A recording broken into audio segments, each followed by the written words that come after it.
ED का दावा है कि अरविंद केजरीवाल डायबिटीज होने के बाद भी मीठी चीजें इसलिए खा रहे हैं क्योंकि इससे उनका ब्लड शुगर बढ़ जाएगा और फिर इसी आधार पर वो कोर्ट से जमानत मांग सकते हैं।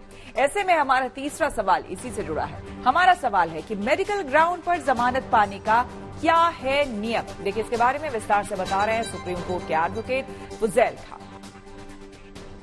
मेडिकल ग्राउंड पे जमानत की सबसे पहली शर्त यह है कि वो बीमारी ऐसी हो जिसका जेल के बाहर उसका इलाज होगा, क्योंकि जेल के अंदर खुद हॉस्पिटल्स हैं जिसमें काफ़ी अच्छे डॉक्टर्स होते हैं और कई बार माननीय उच्च न्यायालय ने और सर्वोच्च न्यायालय ने कई बड़े लोगों के लिए भी, कई बड़े उद्योगपतियों के लिए भी, कई पॉलिटिशियंस के लिए भी ये बोला है कि ये इलाज जेल के अंदर है, इसके लिए आपको बेल नहीं मिलेगी, आपको बाहर इलाज कराने की ज़रूरत नहीं है।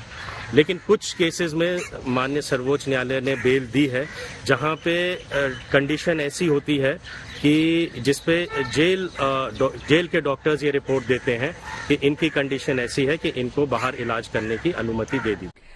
केजरीवाल को लेकर दिल्ली हाईकोर्ट में एक जनहित याचिका दायर की गई है जिसमें केजरीवाल की सुरक्षा का हवाला देते हुए उनको जमानत देने की मांग की गई है।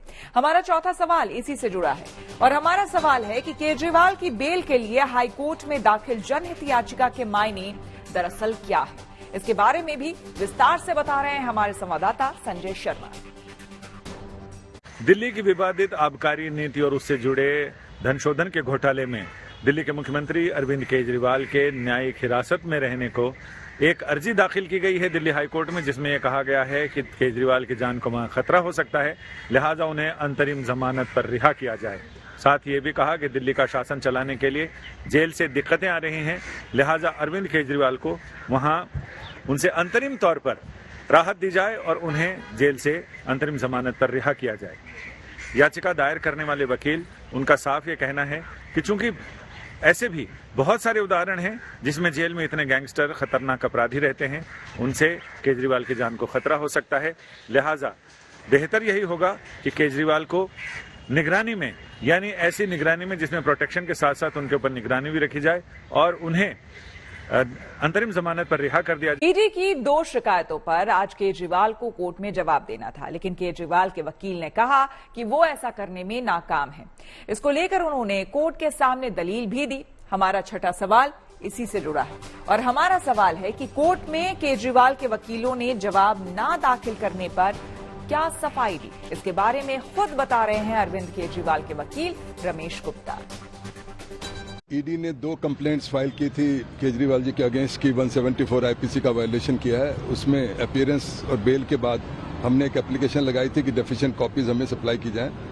ईडी ने उसका रिप्लाई फाइल किया, आज रिजॉइंडर देना था और साथ में ईडी ने एक एप्लीकेशन फाइल की थी एडमिशन डिनायल ऑफ डॉक्यूमेंट्स, उसका भी आज हमने रिस्पॉन्स देना था।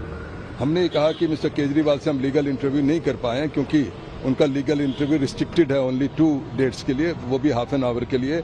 एंड ये भी कोर्ट को बताया कि mister Kejriwal is involved in more than 30 litigations in India, all over India as well as in Delhi, in which either is an accused or is a complainant also. So unless we give legal interview, how can we respond to that?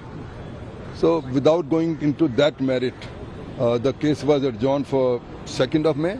Yes, 4th of May. आम आदमी party के कई नेता शराब नीति घोटाले में ED की जांच के जद में हैं, लेकिन इसी बीच आपके एक और नेता अमानतुल्लाह खान से वक्फ बोर्ड के एक मामले में ईडी ने कल 13 घंटे तक पूछताछ की। ऐसे में हमारा 7वां और आखिरी सवाल ये है कि क्या एक और आप नेता ईडी की रडार पर आ गए हैं।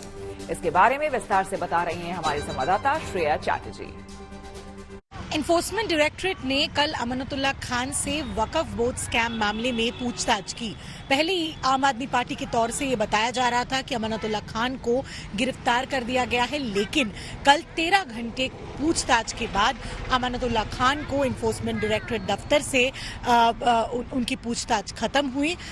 ईडी की माने तो ये केस सीबीआई की एक एफआईआर के बेसिस पे है। दिल्ली पुलिस ने भी इस मामले में इन्वेस्टिगेशन किया है। वक्फ बोर्ड में जब अमानतुल्लाह खान चेयरमैन थे, उस मामले में मनी लॉन्ड्रिंग के सिलसिले में ये केस एनफोर्समेंट डायरेक्टरेट इन्वेस्टिगेट कर रहे हैं।